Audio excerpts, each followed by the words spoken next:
Like, bro, she got a kid. Look at his back. Oh my god.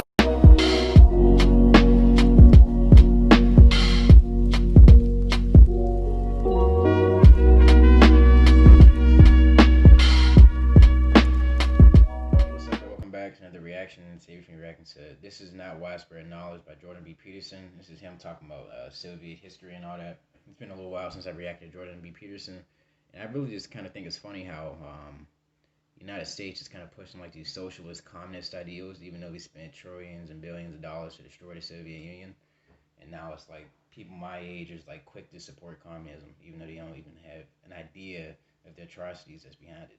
But yeah, if you're enjoying these reactions, make sure you hit that like button, subscribe, and share. But if you're not right into this video. So I want to tell you about a book today. The book is called The Gulag Archipelago. You ready?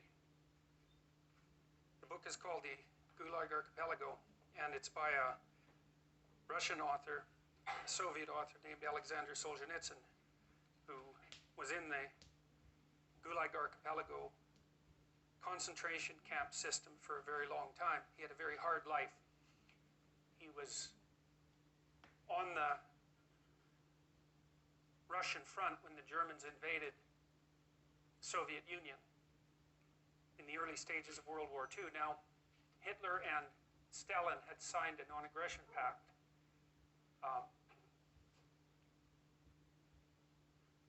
And Hitler invaded the Soviet Union anyway. And from what I've been able to understand, the Soviets had prepared an invasion force for Europe at that point, but were not concerned with having to defend their territory, and so they were caught completely unawares by Hitler's move. And the conditions on the Russian front were absolutely dreadful, and Solzhenitsyn was a soldier on the Russian front.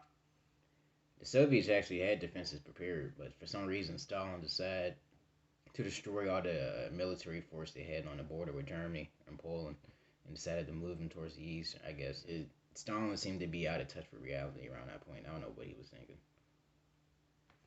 And he wrote some letters to one of his friends, which were intercepted, complaining about the lack of preparation and using bitter, dark humor to describe the situation. And the consequences of that was that he was thrown into a work camp.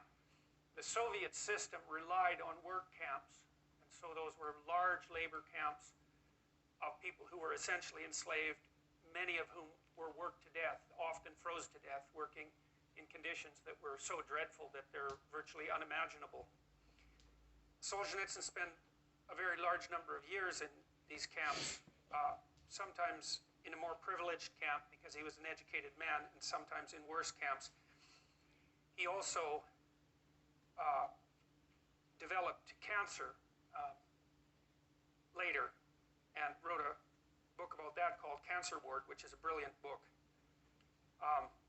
So he had a very hard life. There's just no way around that. To be on the front and then to be in a concentration camp and then to have cancer, that's pretty rough. Now, he wrote The Gulag Archipelago. He wrote a book called One Day in the Life of Ivan Denisovich first. That was published in the early 1960s. When there was a brief thaw, Stalin was pretty much out of the picture by the end of the 1950s. There's some indication that he was murdered by Khrushchev, and Khrushchev became premier of the Soviet Union after Stalin. And there's some indication perhaps that Stalin was either murdered by Khrushchev and a set of his cronies, or when he was very ill, just before he died, was not helped, at least wasn't provided with any medical attention because of the intervention of Khrushchev and his cronies. Now, there's some indication as well at that point that Stalin, who was an absolutely barbaric in every possible way you could imagine, was planning to start a third world war. And he was certainly capable of doing such things because he had already imprisoned or killed tens of millions of people. Now, just after Stalin died, there was a bit of a thaw in the Soviet Union with regards to internal repression.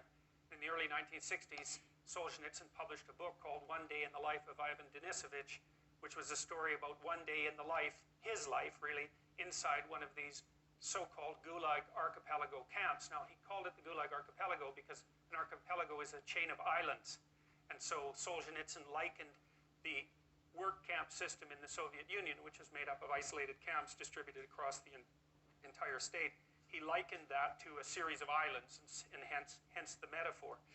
And One Day in the Life of Ivan Denisovich was one of the first publications released in the Soviet Union that dared make public what had happened inside these camps, at least initially. Now, that thought didn't last very long, but that book had a tremendous effect. It's a short book. It's worth reading.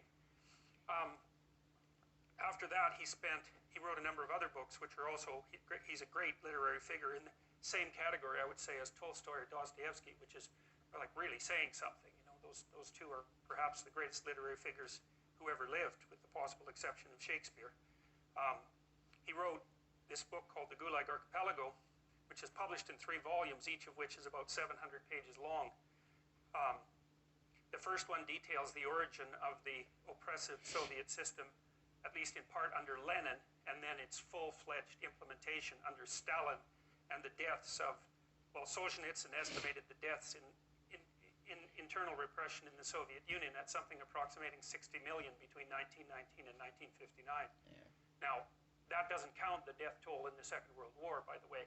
Now, people have disputed those figures, but they're certainly in the tens of millions, and the low-end bounds are probably 20 million, and the high-end bounds are nearer what Solzhenitsyn estimated. He also estimated that the same kind of internal repression in Maoist China cost 100 million lives, and so you can imagine that the genuine historical figures, again, are subject to dispute, but somewhere between 50 and 100 million people. And one of the things that's really surprising to me, and that I think is absolutely reprehensible, is the fact that this is not widespread knowledge among students in the West, any of this, and it's because your education, your historical education, if you started to describe it as appalling, you would barely scratch the surface. These were the most important events of the 20th century, and they're barely covered at all in standard historical curriculum. You know of something, I would presume, about World War II and about the terrible situation in Nazi Germany, the death of 6 million gypsies and Jews and homosexuals in the concentration camps in Nazi Germany. But my experience with students has been that none of them know anything about what happened as a consequence of the repression of the radical left in the 20th century. And I believe the reason for that is that the communist system had extensive networks of admirers in the West, especially among intellectuals, and still, in fact, does, which is also equally reprehensible.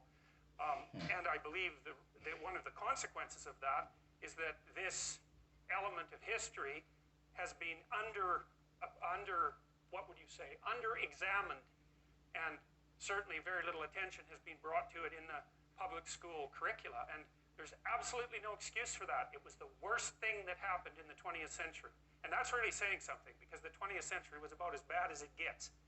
And so, and the fact that these deaths on massive scale occurred, and the fact that we don't know that deep inside our bones is a testament to the absolute rot of the education system. I mean, they don't tell us a lot of stuff. Like, they didn't tell us anything about the Rwandan genocide. It was basically World War II in Africa, but they don't teach anything about that either. But if you enjoyed the reaction, let us know other Jordan Peterson videos you want to see down in the comments. But we'll see you next time. It will be peace.